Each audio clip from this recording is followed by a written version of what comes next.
তো আজকে আমাদের লেকচারটা হচ্ছে 4 নম্বর লেকচার, চ্যাপ্টার 6 এর উপর। অলরেডি আমরা 3টা লেকচার কভার করেছি। তো আজকে আমি চাচ্ছি যে 2টা ইম্পর্টেন্ট টপিক নিয়ে ক্লাস নেওয়ার জন্য। যদি আপনারা বুঝতে পারেন তাহলে আপনারা অনেকগুলো প্রশ্ন সলভ করতে পারেন, যেগুলো অলরেডি বোর্ডে চলে আসছে। আর পরবর্তীতে ইনশাআল্লাহ যদি আমরা যে সময় হয় তাহলে আমি আপনাদের প্র্যাকটিক্যাল গুলো দেখাই দিব আর কি, যে কিভাবে আমরা মাইক্রোসফট এক্সেস এ গিয়ে কাজ করতে পারি। ওকে, সো আজকে আমাদের প্রথম টপিকটা আমরা একটু দেখে নেই।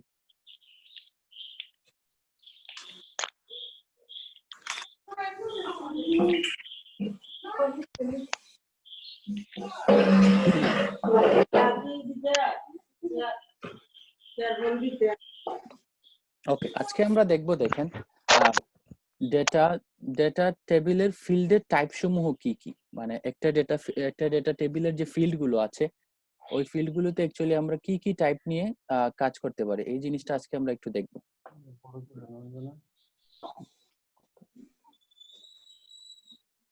ওকে, তাহলে দেখেন, প্রথম যে টাইপটা আমরা নিয়ে আলোচনা করব সেটাকে আমরা বলতেছি টেক্সট বা ক্যারেক্টার টাইপ। ওকে, তো টেক্সট বা ক্যারেক্টার টাইপ দেখেন এখানে আমি একটু হাইলাইট করে দিয়েছি। বেশিরভাগ ডেটাবেজের প্রধান ডেটা টাইপটি হচ্ছে টেক্সট। যেমন ধরেন আপনি একটা ফর্ম ফিল আপ করতে যাচ্ছেন অনলাইনে কিছু একটা, ওকে, তখন দেখবেন আপনার নেম লেখার একটা অপশন দিয়ে দেয়। সো এটাই হচ্ছে অ্যাকচুয়ালি টেক্সট ডেটা টাইপ। ওকে, সো এইটা সর্বোচ্চ আমরা 255টি বর্ণ নিয়ে আমরা এটা করতে পারি। সো আপনি চাইলে ওইখানে যেমন অনেক সময় অনেক জায়গায় দেখবেন লিমিটেশন দিয়ে দেয় যে 20টার উপরে লিখতে পারবে না। সো 20টার উপরে আসলে তখন নাম লেখা যায় না, নামকে শর্ট করতে হয়। সো আপনারা একটা কল্পনা করেন যে অনলাইন একটা ফর্ম আপনারা ফিল আপ করতেছেন, পাসপোর্টের জন্য হোক বা ন্যাশনাল আইডি কার্ডের জন্য। অনলাইনে যখন আমরা ফিল আপ করি তখন কিন্তু বাই ডিফল্ট এই ফিল্ড গুলো আমাদের চলে আসে। সো এগুলো সবই হচ্ছে ডেটাবেজের অন্তর্ভুক্ত। আচ্ছা, তাহলে প্রথমটা বোঝানোর কিছু নাই। দ্বিতীয়টাতে দেখেন নাম্বার বা নিউমেরিক। সো এখানে দেখবেন যখন আমরা যদি আমাদের ফোন নাম্বারের স্লট একটা দিয়ে দেয়, তো এখানে আপনি চাইলে কিন্তু টেক্সট বা এবিসিডি লিখতে পারবেন না। এখানে আপনার বাধ্য হয়ে কি লিখতে হবে, 1 2 3 এগুলা লিখতে হবে।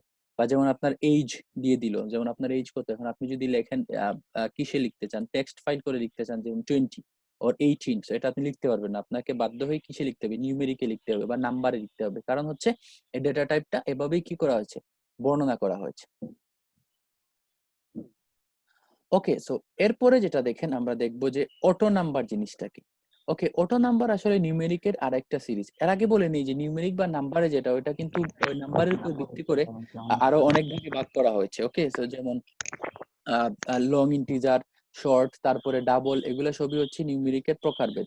লং, শর্ট, ডাবল এগুলো হচ্ছে, যেমন ধরেন আমি এখন এইজের জন্য আমি স্লট রাখলাম ধরেন 3টা, 3 ডিজিটের আপনি লিখতে পারবেন না। কারণ ধরেন 999 পর্যন্ত হাইয়েস্ট আমরা ধরলাম কেউ বেঁচে থাকতে পারে, 1000 থেকে বাঁচবে না, তাই না? তখন হচ্ছে যদি 1000 বাঁচে তাহলে আমরা 4টা ফিল্ড নিব, 1 0 0 0। ওকে, এর আগ পর্যন্ত কিন্তু আমরা কি নিচ্ছি, 2টা বা 3টা নিচ্ছি। ওকে, তো সেম দেখেন একইভাবে যখন আমরা যদি একটু ডাবল নেই, যেমন আমি ফোন নাম্বারের জন্য আমি ধরেন 20টা দিলাম বা ডিজিট বা 11টা দিলাম, সো এটাও কিন্তু নিউমেরিকের একটা টাইপ। সো এই নিউমেরিক বা নাম্বারকে তখন আর বিভিন্ন টাইপে ভাগ করা যায়। ওকে, সো এখন দেখেন পরেরটাতে আমরা যাচ্ছি, অটো নাম্বার বা নিউমেরিক যেটা, এটা হচ্ছে দেখেন সিরিজ জাতীয় বা ধারাবাহিক ডেটার ক্ষেত্রে এটা ব্যবহৃত হয়। সিরিজ কি, যেমন ধরেন আপনি একটা পয়েন্ট লিখলেন 1, অটোমেটিক্যালি একটা পরের তার 2 চলে আসবে, আপনি না দিলেও সে 2 হিসাবে নিচ্ছে, বা রোমান সংখ্যাতে নিচ্ছে, বা দেখবেন 3 নিচ্ছে, 4 নিচ্ছে। মানে অটোমেটিক্যালি সিরিজ আকারে যে ডেটা গুলো আসবে, এবং এটা হতে হবে কি নিউমেরিক, কিন্তু টেক্সট না। সো এটা হচ্ছে অটো নাম্বার বা নিউমেরিক। সো এটার সুবিধা কি দেখেন, এটা সুবিধা হচ্ছে ডেটা এন্ট্রি করতে হয় না, স্বয়ংক্রিয়ভাবে ডেটা এন্ট্রি হয়। সো আপনাকে এন্ট্রি করতে হচ্ছে না বারবার, ওইটা একের পরে 2, 2 এর পরে 3, 3 এর পরে 4 এভাবে অটোমেটিক্যালি চলে আসতেছে। আচ্ছা, এরপরে দেখেন যেমন আপনাকে ইয়েস নো, এটা হচ্ছে আসলে যুক্তি নির্ভর ফিল্ডের ডেটা টাইপ। যেমন ফর্ম ফিল আপ করতে যাচ্ছেন, এখন আপনাকে জিজ্ঞেস করলো আপনার ন্যাশনাল আইডি আছে কি নেই, তো তখন দেখবেন একটা রেডিও বাটন দিয়ে দেয়, আমাদেরকে ওইখানে কি করতে হয়, সিলেক্ট করতে হয়। হ্যাঁ আছে, ইয়েস থাকলে ইয়েসে সিলেক্ট করতে হয়, নো থাকলে নোতে সিলেক্ট করতে হয়। তাহলে এটা আসলে যুক্তি নির্ভর, এখানে আপনি কিছু লিখতে পারবেন না। ওকে, সো আপনাকে ইয়েস নো অপশনটা দিয়ে দিবে অটোমেটিক্যালি। আচ্ছা, এরপরে দেখেন ডেট বা টাইম। এটা তো আপনারা জানেন, যখন আমরা ডেট অফ বার্থ লিখি অনেক জায়গায় দেখবেন হাত দিয়ে আমাদের লিখতে হয়, অথবা অনেক জায়গায় কি আমরা মেনটেন করে লিখতে হয়। যেমন মান্থের জায়গায় সে মান্থ দিয়ে দিয়েছে, আমরা মান্থ কেটে কেটে মান্থ করলাম, তারপর ডেট সিলেক্ট করলাম, তারপর ইয়ার সিলেক্ট করলাম। সো এটাকে বলা হচ্ছে কি ডেট বা টাইম, টাইম ফিল্ড। ওকে, সো আমরা এখন পরেরটাতে যাই। ওকে, এখন দেখেন মেমো। মেমো জিনিসটা হচ্ছে কি দেখেন, এটা হচ্ছে টেক্সটের পরিপূরক হিসাবে কাজ করে। ওকে, যে কোনো জায়গায় যদি আপনি টেক্সট না দিয়ে ওইখানে মেমো দিয়ে দিল, ওকে, সো এটা কাইন্ড অফ টেক্সটের মতোই। তো এখানে টেক্সট থেকে একটু বেশি, টেক্সট ফিল্ডে যেখানে 255টার মতো ক্যারেক্টার লেখা যাইতো, সো এখানে মেমোতে আমরা দেখেন 65,536টার মতো আমরা ক্যারেক্টার লিখতে পারবো। যেমন আমাদের অ্যাড্রেস লেখার সময় দেখবেন অনেক সময় কি হয়, আমাদের অ্যাড্রেস লেখার সময় অনেক সময় আমরা মেমো জিনিসটা ইউজ করতে পারি অ্যাড্রেসের ক্ষেত্রে। ওকে, বা রিমার্ক যেগুলো আছে, যেমন রিমার্ক দিয়ে দিল, বা আপনার শনাক্তকারী বৈশিষ্ট্য অনেক সময় চায়, তখন আপনি কি দিলেন যে মেমো হিসাবে ওইখানে টেক্সটটা ইনপুট দেওয়া আছে, ওই ডেটা টাইপটা আপনি ফিল আপ করে দিলেন। ওকে, এরপরে দেখেন যেটাকে আমরা বলতেছি কারেন্সি। ওকে, সো কারেন্সি জিনিসটা হচ্ছে দেখেন মুদ্রা বা অঙ্কের ইনপুট দেওয়ার জন্য। যেমন আপনাকে চাইলো যে আপনার উইকলি আপনাদের ইনকাম কত, বা আপনার প্যারেন্ট, অনেক সময় আপনাদের অনেক ফিল আপ করতে হয় যে প্যারেন্টের ইয়ারলি ইনকাম কত। সো এখানে আসলে আমরা যদি বাই ডিফল্ট কি দিয়ে দিই, কারেন্সি ইনপুটটা দিয়ে দিয়ে যে ডেটা টাইপ হিসেবে, তখন আসলে সহজ হয়ে যায়। সো কারেন্সির জন্য যেটা মনে রাখতে হবে, মাস্ট বি ওইখানে কি করতে হবে, আহ, ওইখানে মাস্ট বি মানে ডলার সাইন অথবা টাকার সাইন অথবা রুপির সাইন ইউজ করতে হবে, না হলে এটা কিন্তু কারেক্টার কি হয়ে যাবে, মানে নাম্বার হয়ে যাবে শুধুমাত্র। তখন আমরা এটা কারেক্টার কি কারেন্সি হিসাবে নিতে পারবো না যদি আমরা এই যে কি ফাইলটা ইউজ না করি, মানে সরি, ওই যে ডলারের সাইন অথবা টাকার সাইন অথবা রুপির সাইনটা যদি আমরা ইউজ না করি, তাহলে ওটা কিন্তু কারেন্সি হচ্ছে না। আচ্ছা, এরপরে দেখেন ওএলই জিনিসটা কি, object linking embedding. Object linking এমবেডিংটা হচ্ছে অনেক সময় দেখবেন আপনার বাই ডিফল্ট, যেমন এখন আমাদের যখন বিসিএস এর আমরা রেজিস্ট্রেশন করি, বাই ডিফল্ট আসলে আমাদের কিছু কি দিয়ে দেয়, সাইজ মেনশন করে দেয় যে 1 MB বেশি সাইজ হতে পারবে না, তারপর ছবি, টেক্সট বা গ্রাফ এগুলো সংযুক্ত করার জন্য আর কি ওএলইটা মেইনলি ইউজ করা হয়। যেমন আপনি বাই ডিফল্ট আপনাকে ব্রাউজার আপনার মোবাইলের কিসে নিয়ে যাবে, ওই গ্যালারিতে নিয়ে যাবে বা কম্পিউটারে আপনার হার্ড ডিস্কে নিয়ে যাবে, ওইখান থেকে আপনি একটা ফাইল, ছবি বা টেক্সট বা অডিও আপনি যে কোনো কিছু সিলেক্ট করে দিবেন। সো এটা হচ্ছে ওএলই অবজেক্ট। হাইপারলিংক তো আমরা অলরেডি করেছি, হাইপারলিংক তো আপনারা বুঝেন, এটা আমরা অলরেডি করেছিলাম আমাদের এইচটিএমএল এ। সো এখানে হাইপারলিংক আর এটা হাইপারলিংক সেম, দেখেন ডেটাবেজের প্রোগ্রামের সাথে ওয়েব পেজের কোনো ফাইল। সো আমরা ডাইরেক্ট ইনপুট না দিয়ে আমি ওয়েব থেকে কোনো একটা কিছু ইনপুট দিয়ে দিলাম, সো এখানে ক্লিক করলে আপনি আমার তো সব তথ্য পেয়ে যাবেন, এরকম হতে পারে। ওকে, আমি আপনার এখানে কিছু ফিল আপ করতেছি না, বাট আমি একটা কি দিয়ে দিলাম, মানে আমার একটা লিংক দিয়ে দিলাম ওয়েব পেজের, যেখানে আমার সব তথ্য অলরেডি ফিল আপ করা আছে। সো আপনি ওই লিংকে ক্লিক করলে আমার সব তথ্য পেয়ে যাবেন। তারপর আরেকটা হচ্ছে দেখেন লুকআপ উইজার্ড। লুকআপ উইজার্ডটা সরাসরি কোনো ডাটা এন্ট্রি না করে কোনো লিস্ট বা টেবিল থেকে ডাটা নির্বাচন। যেমন ধরেন আপনি ডিস্ট্রিক্ট সিলেক্ট করতে চাচ্ছেন, দেখবেন অনলাইনে যখন ফর্ম ফিল আপ করা যায়, ডিস্ট্রিক্ট সিলেক্ট করতে চাইলে দেখবেন আপনারা লিখা লাগে না, ওইখানে থাকে সিলেট, সুনামগঞ্জ, কুমিল্লা, এগুলো সব কি থাকে, সবই কি হিসাবে থাকে, মানে লুকআপ উইজার্ড দেয়া থাকে অলরেডি। সো ওইখান থেকে আপনি কি করবেন, জাস্ট সিলেক্ট করে দিবেন, আপনার আলাদাভাবে কিছু লিখতে হচ্ছে না। সো এই ছিল মোটামুটি আমাদের ডেটা টাইপ। সো এই বিষয়ে কারো প্রশ্ন থাকলে করতে পারেন, আমি আপনাদের 1 মিনিট সময় দিচ্ছি, আনমিউট করে আমাকে প্রশ্ন করতে পারেন। স্যার লুকআপ উইজারটা আবার বুঝিয়ে দেন স্যার, এটা বুঝতে পারিনি। আচ্ছা আচ্ছা, ওকে। লুকআপ উইজার্ডটা দেখেন বলছে সরাসরি আপনি কোনো ডাটা এন্ট্রি দিবেন না, তার মানে আপনি কিন্তু কোনো কিছু টাইপ করে ডাটা এন্ট্রি দিচ্ছেন না, আপনি অলরেডি কোনো টেবিল বা লিস্ট থেকে ডাটা সিলেক্ট করতেছেন। যেমন ধরেন আমি যেটা বললাম যে আপনার একটা অপশনে আসলো ডিস্ট্রিক্ট বা হোম ডিস্ট্রিক্ট কোথায়, তো আপনি সিলেট লিখতে চাচ্ছেন, কিন্তু অলরেডি দেখলেন ওইখানে সিলেট, সুনামগঞ্জ, হবিগঞ্জ, মৌলভীবাজার এগুলো অলরেডি দেয়া আছে, আপনি জাস্ট ওইখান থেকে ক্লিক করে নিয়ে আসলেন। এটা কিন্তু অনলাইনে অনেক সময় আমরা পাই, বেশিরভাগ ক্ষেত্রে অনেক সময় পাই। বা আপনি যখন থানা সিলেক্ট করতে যাচ্ছেন, তো দেখা গেল শাহপুরান থানা, এয়ারপোর্ট থানা, সো আপনি অলরেডি ওইখানে এন্ট্রি করা আছে, আপনি জাস্ট ওইটা সিলেক্ট করবেন, সিলেক্ট করার সাথে সাথে আপনার এখানে বসে যাবে, আপনাকে আর লিখতে হচ্ছে না কিছু আলাদাভাবে। Am I clear? Yes sir, বুঝতে পারছি। ওকে, আর কারো প্রশ্ন থাকলে 30 সেকেন্ড সময় দিচ্ছি, করতে পারেন প্লিজ। আমরা আবার একটু দেখি কি কি আমরা করলাম। প্রথমটা হচ্ছে টেক্সট বা ক্যারেক্টার, এটা তো আমরা বুঝতেছেন অলরেডি, বিভিন্ন নেইমের জন্য, অ্যাড্রেসের জন্য আমরা এটা ইউজ করতে পারি। তারপরে হচ্ছে নাম্বার বা নিউমেরিক, সো নিউমেরিক নাম্বার হতে পারে সেটা ফ্লোট, ফ্লোট মানে হচ্ছে তো আপনারা বুঝতেছেন যে ভগ্নাংশ হতে পারে, আবার পূর্ণ সংখ্যা ইন্টিজার হতে পারে, অলরেডি আপনার সিপি গুলো জানেছেন, এগুলো হিসাবে আমরা নিউমেরিক বা নাম্বার ইউজ করতে পারি। ওকে, এরপর এটা হচ্ছে অটো নাম্বার। অটো নাম্বার কি, যেমন এটা নাম্বার হচ্ছে ধারাবাহিক ডেটার ক্ষেত্রে ইনপুট দেওয়া হয়, মানে আমি কি করব, মানে একটার পরে একটা চলে আসবে অটোমেটিক্যালি সিরিয়ালি, আমাকে একের পরে দুই লিখতে হবে না, একের পরে দুই সে অটোমেটিক্যালি লিখে দিবে এভাবে আর কি। ওকে, এরপরে যেমন যেটা হচ্ছে যেমন ইয়েস নো যুক্তি নির্ভর, যেমন আপনাকে বললো যে আপনার পাসপোর্ট আছে কি নেই, বা আপনার কি মানে ন্যাশনাল আইডি কার্ড আছে কি নেই, তখন আপনি জাস্ট ইয়েস অথবা নো ফিল্ডটা ইনপুট দিলেন, আর কিছু না। এরপর এটা হচ্ছে ডেট এবং টাইম, এটা তো আপনারা বুঝতেছেন। এরপরেরটা দেখেন মেমো বা টেক্সট আকারে, যেটা এটা আমরা টেক্সটের বিপরীত হিসাবে ইউজ করতে পারি। এটাতে অনেক বেশি সংখ্যক কি ইউজ করা যায়, ফিল্ড ইউজ করা যায়। এরপরে হচ্ছে কারেন্সি। কারেন্সি তো আমরা বললাম যে কারেন্সিতে মাস্ট কিন্তু টাকা অথবা ডলারের সাইন অথবা রুপির সাইন অথবা দিনারের সাইন এগুলো ইউজ করতে হবে, না হলে কিন্তু এটা কারেন্সি হবে না, এটা নাম্বার হিসাবে চলে যাবে। এরপরে ওএলই অবজেক্ট, হ্যাঁ তাহলে এটা অবজেক্ট ওরিয়েন্টেড প্রোগ্রামিং এর একটা কাজ। আসলে যেটা কি করে অবজেক্ট গুলো বিভিন্ন শব্দ টেক্সট এটাকে আমরা অ্যাড করে দিলাম এখানে। সো এগুলা এটা হচ্ছে ওএলই, আর একটা হচ্ছে হাইপারলিংক, অলরেডি আপনারা পড়েছেন এইচটিএমএল, আর একটা হচ্ছে লুকআপ উইজার্ড। সো এই ছিল মোটামুটি আমাদের ডেটা টাইপ। এগুলা থেকে কিন্তু আপনাদের পরীক্ষায় প্রশ্ন আসবে। আচ্ছা, এরপরে আমরা দেখি, এখানে দেখেন একটা নিচে আমি একটা টেবিল দিয়ে দিয়েছি। সো আমি চাচ্ছি কি ওই টেবিলের ফিল্ড সমূহ আপনাদেরকে ব্যাখ্যা করতে হবে। ওকে, সো এই টেবিলের ফিল্ড যেমন আইডি, আইডি এখানে কি ফিল্ড হিসাবে মানে কি ডেটা টাইপ হিসাবে ব্যবহার হয়েছে? আইডি ফিল্ডটা এখানে ডেটা টাইপটা কি, কেউ একজন বলেন তো আমাকে। প্রায় 33 জনের মতো আজকে উপস্থিত আছেন। Auto number. স্যার কি ফিল্ড আইডি, সরি কে কি বলছেন? ফিল্ড স্যার বুঝিনি, জুড়ে বলেন। কি ফিল্ড স্যার? এটা কি ফিল্ড? ইউনিক যে একটা ইউনিক যে একটা ফিল্ড থাকে ওইটা আর কি স্যার, এটা দিয়ে সবকিছু না না না, বোঝা এটা যায়। এটা এটা ডেটা টাইপ বলতে হবে। প্রাইমারি কি? ডেটা টাইপ প্রাইমারি কি? না, প্রাইমারি আমরা অলরেডি ডেটা টাইপ নিয়ে আলোচনা করেছি, এখানে কি আসবে কেন? স্যার এটা অটো নাম্বার, অটো নাম্বার আর যদি শুধু নাম্বার বলি হবেও স্যার, হ্যাঁ, বাট এটা স্যার 1 2 সিরিয়ালি আসছে স্যার, 1 2 সিরিয়ালি আসছে স্যার। হ্যাঁ এটা আমরা অটো নাম্বার বা নাম্বার হিসাবে ব্যবহার করতে পারি। যদি কোনো প্রতিষ্ঠান এটাকে, যেমন আপনারা সায়েন্স এর সবারকে যদি 101 থেকে শুরু করে, তাহলে এটা অটো নাম্বার হিসাবে আসবে, যেমন 101 অটোমেটিক্যালি পরেরটা 102। আর যদি এভাবে না করে র্যান্ডমলি সে করতে যাচ্ছে, তখন সে ইনপুট দিচ্ছে, তখন সেটা নাম্বার হিসাবে ব্যবহার হতে পারে। বুঝেছেন? এখানে কি কিন্তু আসবে না, কারণ কি নিয়ে আমরা আলোচনা করি নাই। উপরে লেখা আছে দেখেন, নিচে টেবিলের ফিল্ডের ডেটা টাইপ সমূহ, তাহলে ডেটা টাইপ আমরা আলোচনা করেছি। তাহলে এভাবে আপনার পরীক্ষাতে একটা কি দিয়ে দিবে, টেবিল দিয়ে দিবে, টেবিল দিয়ে বলবে আপনাদের এই টেবিলের ডেটা টাইপটা আলোচনা করো, তখন কিন্তু আপনাকে এটা করতে হবে। ওকে, এরপর এটা দেখেন নেম। নেমটা কি হচ্ছে একটু বলেন তো, আশিস ছাড়া বাকি কেউ একজন বলেন।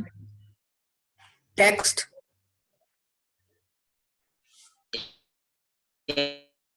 টেক্সট, স্যার নেম হচ্ছে জি স্যার। নেম হচ্ছে টেক্সট। ওকে, এরপর এটা ইনস্টিটিউট। ইনস্টিটিউটটা কি হচ্ছে তাহলে? ইনস্টিটিউটটা এখানে টেক্সট হিসাবে যাবে। জি স্যার। ওকে, আচ্ছা, স্যার। বা ইনস্টিটিউটে এখানে দেখেন যদি আমি নেমে যদি আমি ট্যাক্স আমার কম দেই, তাহলে ইনস্টিটিউটে আমি মেমো হিসাবে ইউজ করতে পারতেছি, একটু বড় হবে। ওকে, এটা আমি মেমো হিসাবে নিতে পারতেছি। আচ্ছা, এরপরে দেখেন পরেরটাতে কি, টিউশন ফি। সো এটা কি হিসাবে আসবে বলেন তো? কারেন্সি। কারেন্সি, কারেন্সি কারণ এখানে ডলার সাইন দেয়া আছে। এরপরে হচ্ছে ডিওভি, মানে হচ্ছে date of birth. So date of বার্থটা এখানে কি হিসাবে আসতেছে? ডেটে ডেট অথবা ডেট অবলিক টাইম। হ্যাঁ, date oblique time. Mobile number, so এটা কি হিসাবে আসতেছে এখানে? Number number number. Very good, তাহলে দেখি আপনার সাথে আমাদের মিলল কিনা। প্রথমটা ছিল আইডি, পরেরটা হচ্ছে টেক্সট, মানে নেম হচ্ছে টেক্সট, ইনস্টিটিউট টেক্সট হিসেবে আমরা নিয়েছি, টিউশন ফিস কারেন্সি হিসেবে নিয়েছি, ডিওবি ডেট অফ বার্থ ছিল আমাদের, ডেটা টাইপ ডেট অথবা সরি আমি টাইপ লিখে ফেলছি, ডেট অথবা টাইম হবে। এরপরেটা হচ্ছে মোবাইল নম্বর, সেটা হচ্ছে নাম্বার হিসেবে আমরা নিয়েছি। আশা করি আপনারা এগুলা এখন পরীক্ষায় যদি আসে তাহলে লিখতে পারবেন। আপনারা যদি বই খুলেন, বোর্ডের অনেক প্রশ্ন দেখবেন এই ধরনের এসেছে, ডেটা টাইপটা ব্যাখ্যা করা, এটা কিন্তু খুবই ইম্পর্টেন্ট, পরীক্ষায় প্রায় আসে। লাস্ট 2019 এ অনেক বোর্ড আসছিল। ওকে, তাহলে আমরা এখন পরেরটাতে যাই। ডেটাবেজ রিলেশনটা কি, এটা আমরা নিয়ে একটু আলোচনা করব। Database relation. ওকে, দেখেন ডেটাবেজ রিলেশন একটি টেবিলের রেকর্ডের সাথে অপর একটি টেবিলের রেকর্ডের সম্পর্ক। ওকে, একটা টেবিলের রেকর্ডের সাথে অপর একটা টেবিলের রেকর্ডের সম্পর্কটাই হচ্ছে ডেটাবেজ রিলেশন। আগে আমরা ফিল্ড নিয়ে আলোচনা করেছিলাম, যেমন আইডি, নেম, এগুলো হচ্ছে সবই ফিল্ড। এখন আইডির এগেইনস্টে যে রেকর্ড গুলো থাকবে, যেমন 101 একটা রেকর্ড, 102 একটা রেকর্ড। ওকে, আর ডেট অফ বার্থ এটা একটা রেকর্ড। ডেট অফ বার্থের মানে ডেট অফ বার্থ ডিওভিটা হচ্ছে কি ফিল্ড, ওইটার আন্ডারে যে ডেটাটা দেয়া আছে সেটা হচ্ছে কি রেকর্ড। এই রেকর্ডের গুলোর মধ্যে যে পরস্পরের সম্পর্ক থাকবে একটা টেবিলের সাথে অন্য টেবিলের, সেটাকে আমরা বলতেছি ডেটাবেজ রিলেশন। ওকে, সো আমরা একটু প্র্যাকটিক্যাল দেখলে আরো বুঝতে পারবো। শর্ত দেখেন, ডেটাবেজ রিলেশনে অ্যাকচুয়ালি কিছু শর্ত মেনটেন করতে হয়। মানে আপনি জাস্ট বললেন আর হয়ে যাবে এরকম কিন্তু না, আপনাকে এখানে শর্ত মেনটেন করতে হবে। যেমন প্রথম শর্তটা হচ্ছে দুটি ডেটাবেজের মধ্যে একটি কমন ফিল্ড থাকতে হবে, মানে কমন ফিল্ডের ডেটা টাইপ, ফিল্ড সাইজ এবং ফরম্যাট ইত্যাদি একই হতে হবে। এটা যদি না হয় তাহলে কিন্তু সমস্যা। যদি আপনার কি না থাকে, মানে কমন ফিল্ডটা যদি না থাকে তাহলে সমস্যা। যেমন আপনি একটা ডেটাবেজ একটা ফিল্ড কি নিলেন, রেকর্ড নিলেন, যেমন ধরেন আইডি টাইপের, যেমন আইডি 101 102, এটা হচ্ছে কি নাম্বার। ওকে, এটা একটা আপনি ফিল্ড হিসাবে, ফিল্ডের ডেটাটা হচ্ছে নাম্বার, কিন্তু এই আইডিটাই যদি পরবর্তীতে নাম হয়ে যায় তাহলে কিন্তু আপনার হবে না, কারণ ডেটা টাইপের কমন ফিল্ডের টাইপটা তখন চেঞ্জ হয়ে গেছে, তখন সেটা চলে গেছে টেক্সটে। এটা নিলে কিন্তু হচ্ছে না। বা আপনি একটা জায়গায় ডিওবি নিলেন আপনি ডেট এর টাইম হিসাবে, পরের জায়গায় এই ডিওবিটা আপনি দিয়ে দিলেন কারেন্সি, তাহলে কিন্তু হচ্ছে না, ডেটার টাইপটা চেঞ্জ হয়ে যাচ্ছে। স্যার এটা কি আসলে ফরেন কির মতো হবে? হ্যাঁ, কাইন্ড অফ, আমি বলতেছি প্রাইমারি কিটা তখন ফরেন কি হয়ে যাবে, আমি দেখাচ্ছি পরে বলতেছি আপনাদের। ওকে, এরপরেটা দেখেন, 2 নম্বরটা দেখেন কি বলছে। 2 নম্বরটা একটু খেয়াল করেন, বারবার রিকোয়েস্ট আসতেছে এখানে। আর রিলেশনাল টেবিলের মধ্যে অন্তত একটি টেবিলে অবশ্যই প্রাইমারি কি ফিল্ড থাকতে হবে, প্রাইমারি কি ফিল্ড থাকতে হবে। তাহলে এটা আমরা প্রাইমারি কি ফিল্ড মানে কি, আমরা অলরেডি ফরেন কি পড়েছি, যে টেবিলের প্রাইমারি কি, প্রথম টেবিলের প্রাইমারি কি দ্বিতীয় টেবিলে যদি সেম কিটা চলে আসে তাহলে প্রথম কি দ্বিতীয় টেবিলের প্রাইমারি কি কে বলা হবে তখন ফরেন কি। ওকে, ফরেন কি যদি আপনারা একটু মনে করতে পারেন তাহলে বুঝতে পারবেন। সো এটা আমরা এখন দেখব। আশা করি যদি এতটুকু আপনারা বুঝতে পারেন তাহলে আমরা সামনে আগাই।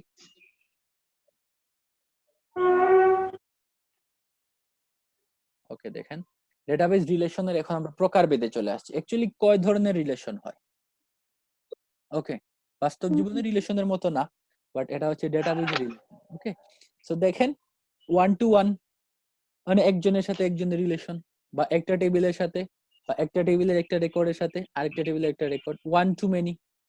ওকে, 1 to many হচ্ছে যেমন ধরেন একটা টেবিলের একটা রেকর্ডের সাথে অন্য টেবিলের অনেকগুলো রেকর্ডের সম্পর্ক। আর একটা হচ্ছে many to 1। many to 1 হচ্ছে ঠিক 1 to many উল্টাটা। many to 1 হচ্ছে ঠিক 1 to many উল্টাটা। তো 1 to many উল্টাটা কি? যেমন ধরেন এখানে হচ্ছে যেমন আগে যেটা বলছিলাম একটার সাথে বাকিগুলোর অনেকগুলো, তাহলে এখন একটার অনেকগুলোর সাথে বাকিগুলোর একটা। আর একটা হচ্ছে মেনি টু মেনি রিলেশন। এই 4 ধরনের মোট আমরা রিলেশন পেয়ে থাকি ডাটাবেস টেবিলের মধ্যে। ওকে, আচ্ছা, তাহলে আমরা দেখি 1 to 1 রিলেশন। স্যার এটা হোয়াটসঅ্যাপ। হ্যাঁ, বলতেছি 1 to 1 রিলেশন বলতেছি আমি, আমরা যখন ব্যাখ্যা করব পরবর্তীতে আরো বুঝতে পারবে। 1 to 1 রিলেশন হচ্ছে গিয়ে একটা টেবিলের একটা রেকর্ডের সাথে বাকি একটা টেবিলের অন্য একটা রেকর্ডের সম্পর্ক। সো এটাকে আমরা বলতেছি 1 to 1 রিলেশন। 1 to 1 রিলেশনে যেটা হয়, এখানে প্রাইমারি কি এর সাথে অন্য একটা টেবিলের প্রাইমারি কি এর সম্পর্ক থাকবে। আচ্ছা, যদি আমরা একটা উদাহরণ দেখি, টেবিলটা দেখলে আমরা ইজিলি বুঝতে পারবো। এই যে দেখেন আমি দুটো টেবিল নিয়েছি, একটা হচ্ছে টিচার আইডি নেম, আর একটা হচ্ছে টিচার আইডি সাবজেক্ট কোড, আর একটা হচ্ছে সাবজেক্ট। ওকে, সো এখন দেখেন এই যে তিনজন টিচার আছেন, এই তিনজন টিচার কোন কোন সাবজেক্টে ক্লাস নিচ্ছেন, এটাকে যদি আমরা একটা রিলেশন দিয়ে দিই দুইটা টেবিলের মধ্যে তাহলে কিভাবে হবে দেখেন। এই যে যেমন সাকিব স্যার যিনি আছেন উনি কি নিচ্ছেন, ফিজিক্স ক্লাস নিচ্ছেন 101 যেটা সাবজেক্ট কোড। আরেকটা দেখেন রাইহান স্যার যিনি আছেন উনি নিচ্ছেন অ্যাকাউন্টিং, আরেকজন মনির স্যার উনি নিচ্ছেন ইকোনমিক্স। তাহলে একজন একটা করে ক্লাস নিচ্ছেন। সো এটা অলরেডি আমরা 1 to 1 রিলেশন হয়ে যাচ্ছে। এটা আসলে সবচেয়ে ইজি একটা রিলেশন, এটা বোঝানোর কিছু নাই। আশা করি আপনারা একটু থিঙ্ক করলে এটা বুঝতে পারবেন। ওকে, এরপরটাতে আমরা যাই। ও একজন জয়েন করেছেন, উনি ভিআইপি মনে হয়। ওকে, হোয়াটএভার। স্যার এটা কি স্যার দুইটা ফিল্ড থেকে একটা ফিল্ড তৈরি? স্যার দুইটা ফিল্ড থেকে একটা ফিল্ড না, একটার সাথে একটা রিলেশন আমরা দেখাবো। মানে একটা টেবিলের একজনের সাথে একটা রেকর্ডের সাথে অন্য একটা টেবিলের একটা রেকর্ডই হতে পারবে। এখানে দুটা রেকর্ডকে আমরা নিতে পারবো না। যেমন Sakib sir at a time ফিজিক্সও নিতে পারবেন না, অ্যাকাউন্টিংও নিতে পারবেন না। ঠিক আছে, উনাকে একটাই নিতে হবে, ফিজিক্স। এটা হচ্ছে 1 to 1 রিলেশন। আপনারা বইয়ে একটু সংজ্ঞা দেখবেন, দেখলে আরো সহজে বুঝতে পারবেন, একদম সহজ। ওকে, তাহলে আমরা পরে দেখি 1 to many রিলেশনটা কি। এখানে দেখেন আমরা দুইটা টেবিল নিলাম। এখানে দেখেন প্রথম দুইটা ঠিক আছে আমাদের 1 to 1। পরেরটা দেখেন মনির স্যার কি নিচ্ছেন, অ্যাকাউন্টিংও নিচ্ছেন আবার ইকোনমিক্সও নিচ্ছেন। So, এটা হয়ে গেছে 1 to many। তাহলে প্রথম টেবিলে ছিল একটার সাথে একটা ডাটা মনিরের সাথে, এটা ছিল কি রেকর্ড, এই রেকর্ডের সাথে কি হচ্ছে দেখেন পরেরটাতে অ্যাকাউন্টিং এবং ইকোনমিক্স, এই দুইটা রেকর্ড কি হচ্ছে মিলে যাচ্ছে। তাহলে এই মনির স্যারের একটা মানে 1 to 4 টিচার আইডির যে নাম উনি হচ্ছে মনির, উনি যে রেকর্ড ওই রেকর্ডের সাথে পরের পরের 1 to 3 এবং 1 to 4 এই দুইটা কি হচ্ছে মানে এইটা এই সাবজেক্ট কোডটা তখন কি হয়ে যাচ্ছে অ্যাকাউন্টিং এবং ইকোনমিক্স এই এই একজন স্যার দুইটা সাবজেক্ট নিচ্ছেন। So, এটা হয়ে গেছে তখন কি 1 to many রিলেশন, মানে একটা টেবিলের সাথে অন্য টেবিলের মেনি রিলেশন, দুইটা বা তিনের এর অধিক বা দুইয়ের অধিক বা তিনটা হতে পারে। যেমন মনি স্যার যদি আমি তিনটাই দিয়ে দিই আমি ফিজিক্স, তাহলে এটা হচ্ছে 1 to many রিলেশন। ওকে, বুঝতে পারছেন? 1 to many রিলেশনে যেটা হচ্ছে যেমন প্রাইমারি কি এর সাথে ফরেন কি এর সম্পর্ক স্থাপন করতে হবে। সেটা আপনারা যদি একটু পরে ডিটেইলস পড়েন তাহলে আপনারা আরো ইজিলি বুঝতে পারবেন। মানে একটা টেবিলের প্রাইমারি কিটা পরের টেবিলে ফরেন কি হিসাবে চলে যাবে তখন। ওকে, এর পরেরটা আমরা দেখি মেনিটি ওয়ান। এটা ঠিক হচ্ছে মানে আগে যেটা ছিল আমাদের একটা টেবিলের 1 to many এর অপোজিট, মেনিটি ওয়ান হচ্ছে অপোজিটটা। তাহলে দেখি আমরা এখন যেমন ধরেন এই যে দেখেন মেনি টু ওয়ান, এটা কিভাবে, যেমন এখানে মেনি নিলাম মানে সাকিব স্যার এবং রায়হান স্যার দুজন স্যারই কি নিচ্ছেন আইসিটি সাবজেক্টটা নিচ্ছেন। এটা হয়ে গেছে মেনি টু ওয়ান, কারণ এখানে দুইজন টিচার, যেমন আমি আর রাজু স্যার যদি আপনাদের আইসিটি নেই, যেমন যেভাবে নিচ্ছি ধরেন একজন স্যার নিচ্ছে চ্যাপ্টার 5, আমি নিচ্ছি চ্যাপ্টার 6। সো এটা হয়ে গেছে কি আপনাদের সাথে আমাদের মেনি টু ওয়ান রিলেশন, মানে আমরা দুজন আপনাদের একই সাবজেক্ট কভার করতেছি। বুঝছেন? এটা ছিল মেনি টু ওয়ান রিলেশন। আপনারা যদি কি করেন যদি আপনারা মানে ডিটেইলস পড়েন বইয়ে তাহলে আরো সহজে বুঝতে পারবেন, জাস্ট আমি একটু বুঝিয়ে দিলাম এখানে। আচ্ছা, এর পরেরটা দেখেন, এর পরেরটাকে আমরা বলবো many two many relation. Many two many রিলেশনটা কি? মেনি টু মেনি রিলেশন হচ্ছে একটা টেবিলের বিভিন্ন ডাটার সাথে আরেকটা টেবিলের বিভিন্ন ডাটার সম্পর্ক। মানে এখন দুটাতেই দুই তিনটা জিনিস আমরা ইউজ করতে পারবো। যেমন আমি এই সুবিধার্থে আপনাদের বোঝার জন্য আমি এখানে 4টা রেকর্ড নিয়েছি। তাহলে দেখেন প্রথম রেকর্ডটা দেখেন 1 2 3, টিচার আইডি হচ্ছে 1 2 2, ওনার নাম হচ্ছে সাকিব, উনি নিচ্ছেন কি ফিজিক্সও নিচ্ছেন আবার আইসিটিও নিচ্ছেন। ওকে, সো এখানে আমরা কি কি দেখতে পাচ্ছি 1 to many, এটাতে হয়ে গেল 1 to many রিলেশন। ওকে, এর পরেরটাতে দেখেন 1 to 5 এ যাই আমরা, জাবের স্যার উনি কি নিচ্ছেন দেখেন, উনি কি নিচ্ছেন অ্যাকাউন্টিংও নিচ্ছেন আবার আইসিটিও নিচ্ছেন। ওকে, সো এটা হচ্ছে মেনি টু মেনি রিলেশন, মানে একটা টেবিলের বিভিন্ন ডাটার সাথে পরের টেবিলের বিভিন্ন ডাটার সম্পর্ক। এখানে 1 হতে পারে, 1 to many হতে পারে, মেনি টু 1 হতে পারে, আবার মেনি টু মেনি হতে পারে। সো এটাকে আমরা নাম দিলাম মেনি টু মেনি রিলেশন। কিন্তু এখন যেটা হচ্ছে মেনি টু মেনি রিলেশনে আমাদেরকে আরেকটা টেবিল লাগবে যেটাকে বলা হয় জাংশন টেবিল। আপনারা যখন বইয়ে পড়বেন সংজ্ঞাটা তখন আপনারা আরো ইজিলি বুঝতে পারবেন। মেনি টু মেনি রিলেশনে আমরা তিন নম্বর আরেকটা টেবিলের প্রয়োজন হয় যেটাকে আমরা বলতেছি জাংশন টেবিল। ওকে, সো জাংশন টেবিলে যেটা হচ্ছে জাংশন টেবিলের জন্য আমার কি লাগবে, দুটা ফরেন কি লাগবে। দুটা ফরেন কি মানে কি দেখেন এখানে টিচার আইডি, এটা একটা ফরেন কি হিসাবে আসছে, মানে প্রথম টেবিলের প্রাইমারি কিটা জাংশন টেবিলে ফরেন কি হিসাবে চলে আসছে একটা টি আইডি হিসাবে। আবার পরের টেবিলে সাবজেক্ট কোড হচ্ছে তার প্রাইমারি কি, এটা আবার চলে আসছে জাংশন টেবিলে ফরেন কি হিসাবে। তো এই দুইটা ফরেন কি মিলে আসলে জাংশন টেবিলটা তৈরি করা হয়। স্যার আরেকবার বুঝিয়ে দেন স্যার, বুঝি নাই। আচ্ছা, মেনি টু মেনি যেটা বললাম, মেনি টু মেনি যেমন ধরেন একজন টিচার আমি বললাম যে দুইটা সাবজেক্টে ক্লাস নিচ্ছেন। আচ্ছা, সবাই মাইক্রোফোন অফ করেন, আপনাদের দুই একটা মাইক্রোফোন অন করা কিন্তু প্লিজ।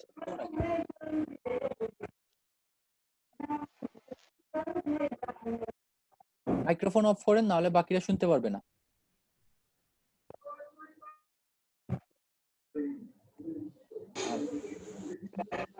এক সেকেন্ড, আমি মাইক্রোফোনটা অফ করে দিচ্ছি।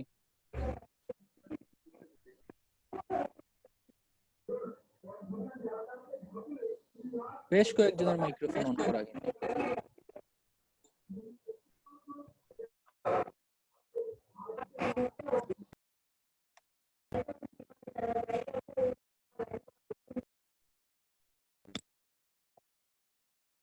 ওকে, সো দেখেন আমি মেনি টু মেনি রিলেশনে যেটা বলছি আপনাদের, যে এটা হচ্ছে গিয়ে যে বিভিন্ন মানে দুটা টেবিলের বিভিন্ন ডাটার সাথে অন্য একটা টেবিলের বিভিন্ন ডাটার সম্পর্ক। যেমন ধরেন এখানে একজন টিচার দুটা ক্লাস নিচ্ছেন, যেমন সাকিব স্যার উনি ফিজিক্সও নিচ্ছেন আবার আইসিটিও নিচ্ছেন। ওকে স্যার, আবার জাবির স্যারও দেখেন আইসিটি নিচ্ছেন আবার অ্যাকাউন্টিংও নিচ্ছেন। সো এখানে যদি আমরা শিডিউলিং করতে হয় তাহলে আমাদের আরেকটা টেবিলের প্রয়োজন, কারণ Sakib sir at a time কিন্তু ফিজিক্স আইসিটি দুটা নিতে পারবেন না, বা একই ডেটে ধরে নিতে পারতেছেন না। সো এখানে যেমন আমি এখানে দিয়ে দিয়েছি 3 নম্বর টেবিলটা, একটু খেয়াল করেন সবাই।